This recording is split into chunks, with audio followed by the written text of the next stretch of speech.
O Brasil tem reservas de lítio. Quando é que nós vamos começar a explorar os nossos recursos naturais Um selo de lítio verde sem nenhum rigor. para a gente melhorar a vida do pobre? Nós vamos trabalhar pela sua aprovação. Quando não valer mais nada, Bom marketing, de greenwashing. Eles discriminam as mulheres. Porque há uma cultura machista. Era para colocar pessoas, Independentemente de gênero, seja com quem for, tem que levar cana mesmo. Num país onde a maioria de negros e principalmente de mulheres.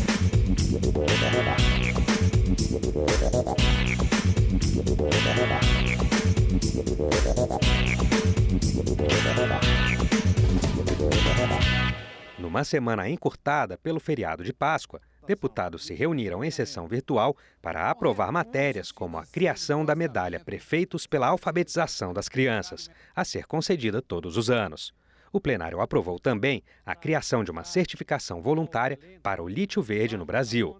O lítio é um mineral essencial para a produção de remédios, ligas metálicas, baterias de carros e celulares, entre outros. Já o lítio verde é aquele produzido com menor emissão de carbono ou rejeitos da natureza. O projeto permite que empresas certificadas como produtoras de lítio verde usem o selo em ações de marketing e estratégias comerciais. A emissão, renovação e cancelamento do certificado serão regulamentados pelo Poder Executivo num segundo momento. A matéria agora vai ao Senado. Nós vamos defender o projeto, nós vamos trabalhar pela sua aprovação, mas registro aqui duas questões que eu acho que são importantes. A primeira, a insuficiência. Nós temos que ter uma abordagem mais ampla do que diz respeito às políticas de substituição energética no cenário atual. Segundo, a importância que esse governo está dando a esse processo de transição e o quanto nós estamos revertendo a destruição do governo anterior em todas as áreas. Nós estamos, portanto, diante de um projeto que é mais um daqueles projetos que aparenta ser um projeto para beneficiar ou para caminhar numa questão de transição energética, quando ele não é. Ele é um projeto de um bom marketing, de greenwashing, né? Uma perspectiva clara aqui de fazer uma grande propaganda em termos de formas sustentáveis de exploração do lítio sem entrar no cerne da questão.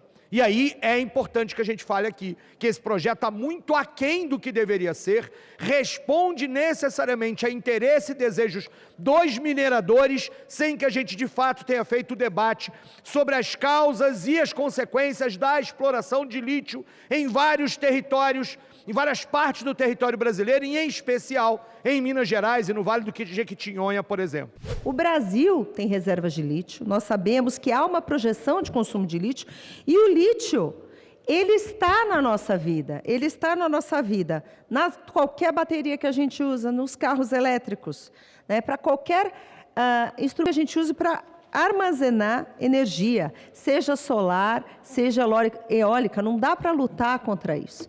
E aqui existe uma coisa também que eu acredito, que eu acho que existe uma diferente visão em relação ao deputado que me antecedeu, que é a questão do mercado, de geração de riqueza, geração de emprego, que eu defendo e vou continuar defendendo, porque o nosso país só sai de onde está com justamente e se torna sustentável se a gente caminhar na transição energética, caminhar justamente na questão de mostrar que lítio é de baixo carbono e pode ser sustentável. quando é que nós vamos começar a explorar os nossos recursos naturais para produzir riquezas, para a gente melhorar a vida do pobre, do cidadão brasileiro? Quando não valer mais nada? Porque a dona Guiana está lá, ó, com o canudinho dela, lá no veio do petróleo, que a maioria está do nosso lado, e está sugando o petróleo para lá. E olha o quanto a Guiana já avançou em termos de possibilidade de melhoria de vida ao povo daquele país. Espera aí.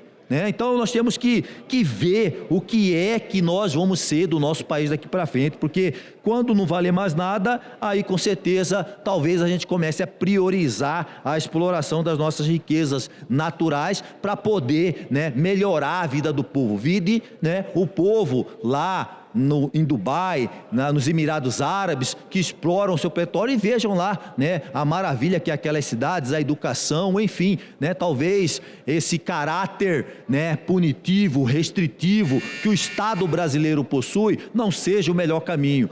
É evidente que um projeto que não tem as cláusulas, os critérios de certificação do lítio verde pode servir para o greenwashing que vários setores capitalistas têm utilizado para tentar passar uma imagem de preocupação ambiental, enquanto seguem com práticas predatórias.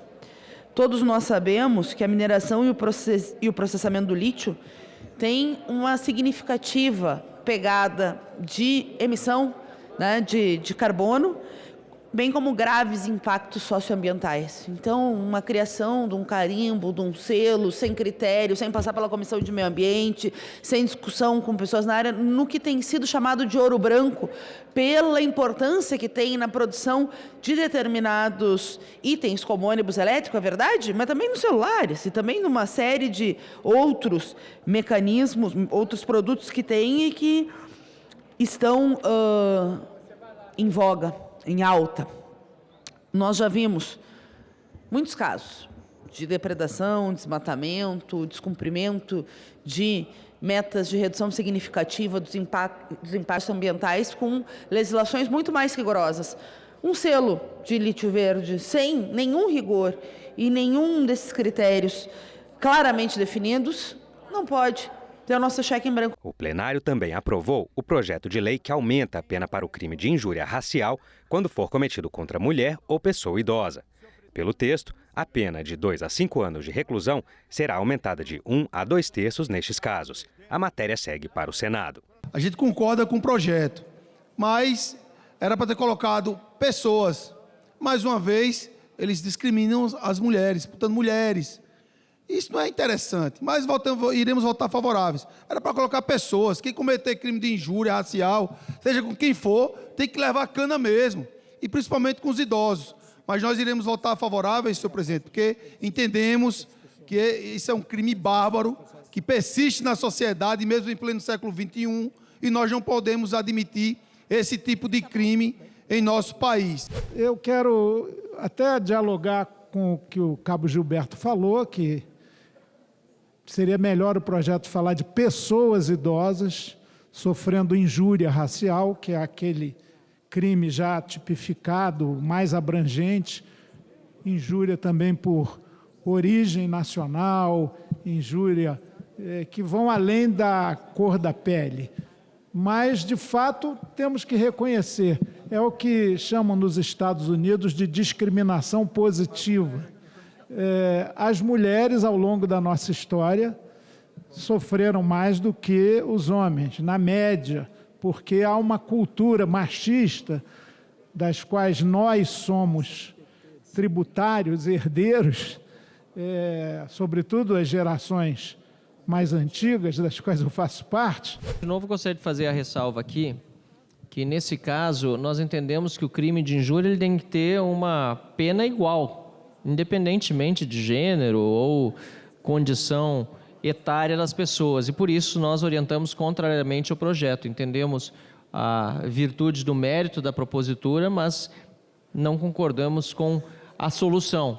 E da mesma forma, nós aqui até queremos lembrar que o que mais o Brasil precisa é de aumento de penas em geral e cumprimento de penas. A questão do racismo estrutural não está dissociado de outros processos de preconceito, de outros processos que muitas vezes atravessam e precisam ser vistos de forma transversal. E nesse caso, muitas vezes o racismo e a injúria racial são sofridos principalmente por mulheres e são ainda mais gravosos, ainda mais graves quando acontecidos contra a pessoa idosa. É neste ponto de vista que nós entendemos ser positiva o agravamento da pena que esse projeto da deputada Silvier coloca e que o relatório da deputada Dayana dos Santos apresenta de forma tão brilhante. Num país onde a pirâmide etária ela tem modificado de forma muito rápida e a gente vê um aumento da população idosa, e num país onde a maioria de negros, e principalmente de mulheres negras, deputada Thalíria, é extremamente importante que nós tenhamos pautas desta natureza sendo debatidas aqui. Isso demonstra o nosso compromisso, isso demonstra a nossa responsabilidade e, principalmente, demonstra o nosso caráter com a importância e a relevância de temas com tamanha projeção num país que é negro e de maioria mulheres. Temas de interesse nacional, debates em plenário, as reações e propostas dos deputados, fatos e opiniões. O que muitas escolas, infelizmente, fazem é a anti-educação e a anti-alfabetização, porque querem controlar com normas até comportamentais rígidas algo que é inato a toda criança. A curiosidade, que é a mãe da inteligência. Portanto, a gente torce para que, aprovado esse projeto, nós possamos, já ano que vem, conceder muitas medalhas, prefeitos pela alfabetização das crianças.